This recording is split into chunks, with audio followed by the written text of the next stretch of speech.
بسم اللہ الرحمن الرحیم۔ آج کی نشست میں تیسرے پارے کا خلاصہ بیان کیا جائے گا۔ تیسرے پارے کے آغاز میں اللہ رب العزت نے انبیاء میں سے بعض کو بعض پر جو فضیلت دی ہے اس کا ذکر فرمایا ہے کہ ویسے تو سارے ہی انبیاء عظمتوں والے ہیں، لیکن ان کے درمیان بھی اللہ رب العزت نے مراتب رکھے ہیں اور اللہ رب العزت نے درجات رکھے ہیں۔ بعض انبیاء کو بعض پر اللہ رب العزت نے زیادہ فضیلت عطا فرمائی ہے۔ پھر اس کے بعد دوسرے رکوع میں ایک بڑی عظمت والی آیت مبارکہ ہے جسے آیت الکرسی کہا جاتا ہے، جس کو بڑی فضیلت حاصل ہے، اور آپ صلی اللہ علیہ وسلم نے ارشاد فرمایا کہ سورہ بقرہ میں ایک آیت ایسی ہے کہ جو تمام آیتوں کی سردار ہے، اور فرمایا کہ جس گھر میں سورہ آیت الکرسی پڑھی جاتی ہے شیطان اس گھر سے بھاگ جاتا ہے۔ اور پھر فرمایا کہ جو شخص ہر فرض نماز کے بعد آیت الکرسی پڑھنے کا اہتمام کرتا ہے تو اس کو جنت میں داخل ہونے سے موت کے سوا کوئی چیز نہیں روک سکتی ہے، یعنی مرنے کے بعد فوری طور پر اللہ رب العزت اس کو جنت میں داخل فرمائیں گے۔ پھر اگلے رکوع میں اللہ رب العزت نے حضرت ابراہیم اور نمرود کے مناظرے کا ذکر فرمایا ہے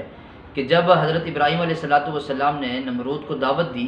تو نمرود نے حضرت ابراہیم علیہ السلام سے دلیل مانگی۔ حضرت ابراہیم علیہ السلام نے دلیل دی کہ اللہ رب العزت جو میرا معبود ہے وہی زندگی دیتا ہے، وہی موت دیتا ہے، لہذا جو ذات زندگی اور موت کی مالک ہے اسی کی عبادت کرنی چاہیے، اسی کو معبود ماننا چاہیے۔ تو اس پر نمرود نے کہا کہ زندگی اور موت تو میں بھی دے سکتا ہوں، اور اس نے یوں کیا کہ ایک سزائے موت کا جو مجرم تھا جس کو سزائے موت ہونی تھی اس کو رہا کر دیا، اور ایک عام بے گناہ شخص کو پکڑ کر اس نے قتل کر دیا، اور اس نے کہا کہ دیکھو زندگی اور موت تو میں بھی اس کا مالک ہوں، اختیار رکھتا ہوں۔ تو اگرچہ یہ دلیل تو اصولاً ٹھیک نہیں تھی، لیکن حضرت ابراہیم علیہ السلام نے اسے الجھنے کی بجائے اس سے اگلے درجے کی دلیل دی اور فرمایا کہ میرا رب تو وہ ہے جو سورج کو مشرق سے نکالتا ہے، اگر تم بھی رب ہو اور تم بھی اپنے آپ کو معبود کہتے ہو تو تم اس سورج کو مغرب سے نکال کر دکھاؤ۔ وہ اس دلیل کا جواب نہ دے سکا، لاجواب ہو گیا، لیکن اس کے باوجود بھی وہ ایمان نہ لایا۔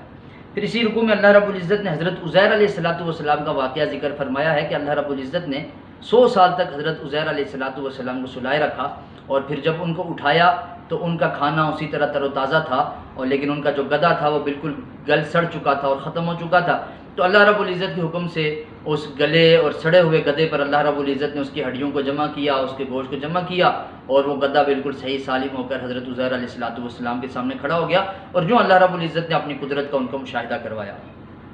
پھر اسی رکوع میں اللہ رب العزت نے ایک تیسرا واقعہ ذکر فرمایا ہے کہ حضرت ابراہیم علیہ السلام کو اللہ رب العزت نے مرنے کے بعد کس طرح اللہ انسانوں کو زندہ کرے گا اس کا مشاہدہ کروایا ہے کہ حضرت ابراہیم علیہ السلام سے اللہ نے کہا کہ آپ 4 پرندے لے لیں اور ان کو اپنے ساتھ مانوس کر لیں، اور اس کے بعد ان 4 پرندوں کو ذبح کریں اور ان کا گوشت آپس میں قیمہ بنا کر بالکل مکس کر لیں، اور مکس کرنے کے بعد اس گوشت کو مختلف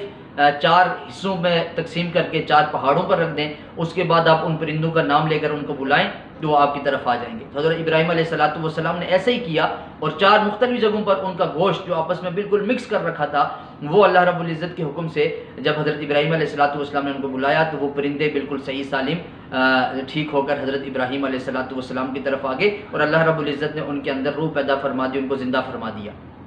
تو یوں اللہ رب العزت نے ذکر فرمایا کہ کس طرح اللہ رب العزت اس کے اختیار میں ہے کہ مرنے کے بعد انسان کی بوسیدہ ہڈیوں کو اللہ رب العزت جوڑ کر اور انسان کا جو بالکل جسم مٹی میں مل چکا ہے اس کو اللہ رب العزت زندہ کرنے پر قادر ہے۔ پھر اگلے 2 رکوع میں یعنی سورہ بقرہ کے رکوع نمبر 36 اور 37 میں تفصیل کے ساتھ اللہ رب العزت نے انفاق فی سبیل اللہ یعنی اللہ کے راستے میں خرچ کرنے کا ذکر فرمایا، اور اس پوری سورہ مبارکہ میں تقریباً 6 مرتبہ اللہ رب العزت نے ان احکامات کا ذکر فرمایا ہے، اور ان 2 رکوع میں اللہ رب العزت نے تفصیل کے ساتھ اس کا ذکر فرمایا، اور ان میں سب سے اہم بات جو اللہ رب العزت نے ذکر فرمائی کہ یا ایھا الذین آمنوا لا تبطلوا صدقاتکم بالمن والاذی، کہ اپنے جو صدقات ہیں اللہ کے راستے میں جو خرچ کیا ہوا ہے اس کو ضائع نہ کرو، کیسے؟ بالمنی والاذی، لوگوں پر احسان جتلا کر اور لوگوں کو تکلیف پہنچا کر، کہ خرچ کرنے کے بعد اگر تم احسان جتلاتے ہو یا اس خرچ کی بنیاد پر کسی کو تم تکلیف پہنچاتے ہو تو اللہ رب العزت فرماتے ہیں کہ اگر ایسا کام کرو گے تو تمہارے اس خرچ کرنے کا کوئی فائدہ نہیں ہے، وہ تمہارا خرچ کیا ہوا سارا عمل ضائع ہو جائے گا۔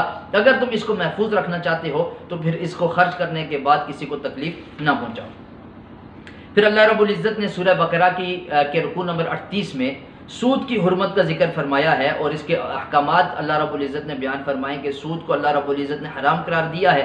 اور ایسا اعلان اللہ رب العزت نے سود خور کے بارے میں فرمایا کہ جو شاید کسی اور گناہ پر اللہ رب العزت نے اتنا سخت اعلان نہیں فرمایا۔ اور وہ اعلان یہ ہے کہ اگر تم لوگ سود کھانے سے باز نہیں آتے ہو فَأْذَنُوا بِحَرْبٍ مِّنَ اللَّهِ وَرَسُولِهِ، تو اللہ اور اس کے رسول صلی اللہ علیہ وسلم کی طرف سے تمہارے لیے اعلان جنگ ہے، اللہ اور اس کے رسول کے ساتھ جنگ کرنے کے لیے تم تیار ہو جاؤ۔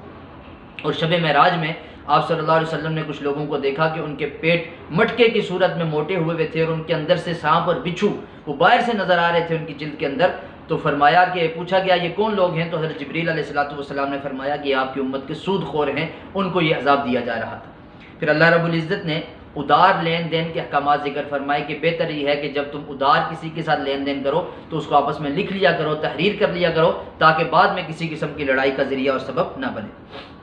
پھر یہ جو سورہ بقرہ ہے اس کا جو آخری رکوع ہے اس میں اللہ رب العزت نے یہ وضاحت فرمائی ہے کہ لا یکلف اللہ نفسا الا وسعہا، کہ اللہ رب العزت کسی انسان کو اس کی وسعت سے زیادہ اس کو کوئی حکم نہیں دیتے اور اس کی استطاعت سے زیادہ اس کو کسی چیز کا مکلف نہیں بناتے۔ اللہ رب العزت نے شریعت میں جتنے بھی احکامات دیے ہیں وہ سب کے سب ایسے ہیں کہ انسان ان پر بڑی آسانی کے ساتھ عمل کر سکتا ہے، کوئی حکم ایسا نہیں ہے کہ جو انسان کی استطاعت سے باہر ہو۔ اور پھر اللہ رب العزت نے مسلمانوں کو دعا کا حکم دیا کہ اپنے گناہوں سے اللہ رب العزت سے تم دعا مانگا کرو، بخشش مانگا کرو اور اللہ رب العزت سے رحمت کی دعا کیا کرو۔ حضور صلی اللہ علیہ وسلم نے بھی فرمایا کہ الدعاء مخ العبادہ، کہ دعا جو ہے وہ عبادت کا مغز ہے۔ جب کوئی بھی مصیبت ہو، کوئی پریشانی ہو، کوئی مشکل ہو، کسی بھی مشکل کا انسان شکار ہو تو فوراً اللہ رب العزت کی ذات کی طرف متوجہ ہو جائے اور اللہ رب العزت سے دعاؤں کا اہتمام کرے تو اللہ رب العزت اس کی دعاؤں کو قبول فرماتے ہیں اور اللہ رب العزت اس مشکل پریشانی سے انسان کو نجات عطا فرماتے ہیں۔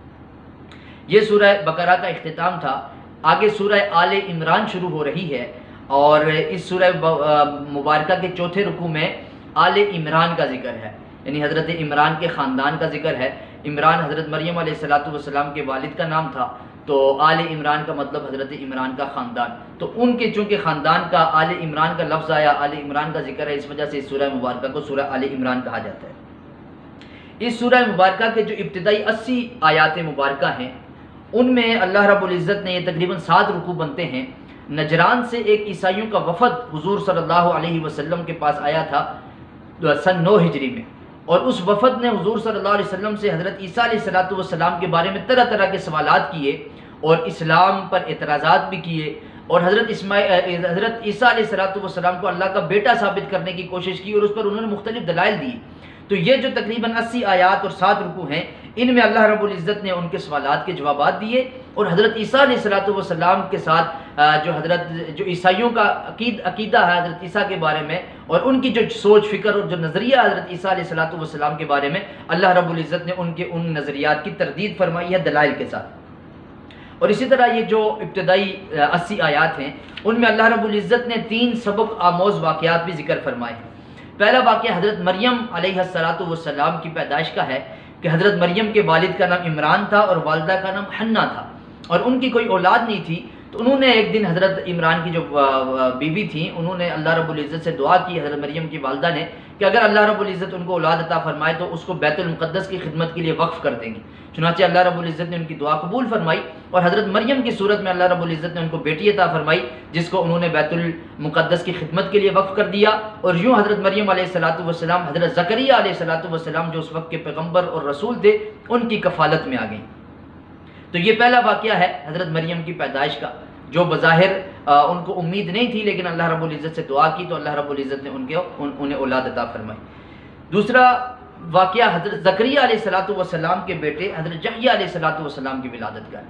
کہ حضرت زکریا علیہ السلام بھی بڑھاپے کی عمر کو پہنچ چکے تھے، ان کی اولاد نہیں تھی۔ ایک دن حضرت مریم کے پاس آئے تو دیکھا کہ بے موسم پھل حضرت مریم کے پاس موجود ہے۔ پوچھا یہ پھل کہاں سے آئے؟ تو کہا کہ میری اللہ رب العزت جو میرا خالق و مالک ہے اس نے مجھے یہ پھل عطا فرمائے ہیں۔ تو اس سے حضرت زکریا علیہ السلام کا ذہن فوراً اس طرف کیا کہ جو اللہ بے موسم پھل حضرت مریم کو دے سکتا ہے تو وہ مجھے اس بڑھاپے میں اولاد بھی دے سکتا ہے۔ انہوں نے اللہ رب العزت سے دعا کی تو اللہ رب العزت نے انہیں تقریباً 100 سال کی عمر میں، اور ان کی بیوی کی عمر تقریباً 90 سال تھی، اس عمر میں اللہ رب العزت نے حضرت یحییٰ علیہ السلام کی صورت میں انہیں بیٹا عطا فرمایا۔ اور تیسرا واقعہ حضرت عیسیٰ علیہ السلام کی پیدائش کا ہے کہ حضرت مریم علیہ السلام سے اللہ رب العزت نے حضرت عیسیٰ علیہ السلام کو پیدا فرمایا اور حضرت عیسیٰ علیہ السلام بغیر باپ کے پیدا ہوئے۔ یہ تینوں واقعات ذکر کر کے گویا کہ مسلمانوں کو یہ ترغیب دی گئی ہے، یہ تلقین کی گئی ہے اور یہ سمجھایا گیا ہے کہ اولاد دینے والی ذات یا اولاد نہ دینا چاہے تو اس کا اختیار اللہ رب العزت کے ہاں ہے۔ اللہ رب العزت کے علاوہ کسی کے پاس یہ اختیار نہیں ہے۔ لہٰذا اگر انسان کو اولاد چاہیے تو تب بھی اللہ رب العزت ہی سے رجوع کرنا چاہیے، اللہ ہی سے دعاؤں کا اہتمام کرنا چاہیے۔ اللہ ہی کی ذات ایسی ہے کہ جو اللہ رب العزت ہر مشکل انسان کی حل کرتی ہے اور ہر پریشانی سے انسان کو نجات عطا فرماتی ہے، اور سارے کے سارے اختیارات اللہ رب العزت کے ہی ہیں۔ اللہ رب العزت کو چھوڑ کر کسی انسان کے پاس جانا یا کسی اور کے پاس جانا اس مشکل کو حل کرنے کے لیے کسی اور کو پکارنا یہ جائز اور درست ہرگز نہیں ہے۔ پھر اسی بارے میں اللہ رب العزت نے اختتام پر یہ حقیقت بھی بیان فرمائی ہے کہ اللہ رب العزت کے ہاں جو قابل قبول دین ہے وہ صرف اور صرف اسلام ہے۔ فرمایا وَمَن يَبْتَغِ غَيْرَ الْإِسْلَامِ دِينًا فَلَن يُقْبَلَ مِنْهُ، کہ جو دین اسلام کو چھوڑ کر کسی اور دین کے پیچھے چلنا چاہے گا تو اللہ نے فرمایا فَلَن يُقْبَلَ مِنْهُ، اس سے قبول نہیں کیا جائے گا۔ تو آج کل ایک نعرہ بڑا عام ہے اور وہ یہ نعرہ لگایا جاتا ہے جی سب برابر ہیں اور سب سے بڑا مذہب انسانیت کا مذہب ہے، لہٰذا کوئی کسی بھی مذہب کا ہو اس کو کوئی فوقیت حاصل نہیں ہے، کوئی کسی بھی مسلک کا ہے کسی بھی مذہب پر چلنا چاہے اس کو چلنے کی اجازت ہے۔ تو یہ دراصل الحاد ہے، بے دینی ہے، اور لبرل لوگ اس طرح کے لوگ اس طرح کی باتیں کرتے ہیں۔ قرآن کا فیصلہ یہ ہے کہ اسلام ایک مستقل دین ہے، اسلام ایک آفاقی مذہب ہے، اسلام ایک عالمگیر مذہب ہے اور اللہ رب العزت کا پسندیدہ مذہب ہے، اور اللہ رب العزت کی طرف سے نازل کردہ آخری مذہب صرف اور صرف اسلام ہے۔ لہٰذا اب اگر کسی انسان کی نجات کا دارومدار ہے تو وہ اسلام کے ساتھ جڑنے میں ہے۔ اسلام کو چھوڑ کر اگر کوئی شخص کسی اور دین کی طرف جائے گا، کسی اور مذہب کی طرف جائے گا تو وہ بھلے کتنے ہی خوشنما نعروں کے ساتھ کیوں نہ جائے، اس کو اللہ رب العزت ہرگز قبول نہیں فرمائیں گے۔ اس وجہ سے اس بے دینی اور اس الحاد کی باتوں سے بھی بچنے کی کوشش کرنی چاہیے اور اسلام کے ساتھ مضبوطی سے، شریعت کے ساتھ مضبوطی سے جڑے رہنے کی کوشش کرنی چاہیے۔ اللہ رب العزت سے دعا ہے کہ اللہ پاک قرآن پاک کا فہم عطا فرمائے، صحیح سمجھ عطا فرمائے اور قرآن پاک کے احکامات کو اپنی زندگیوں میں نافذ کرنے کی توفیق عطا فرمائے۔ وآخر دعوانا الحمدللہ۔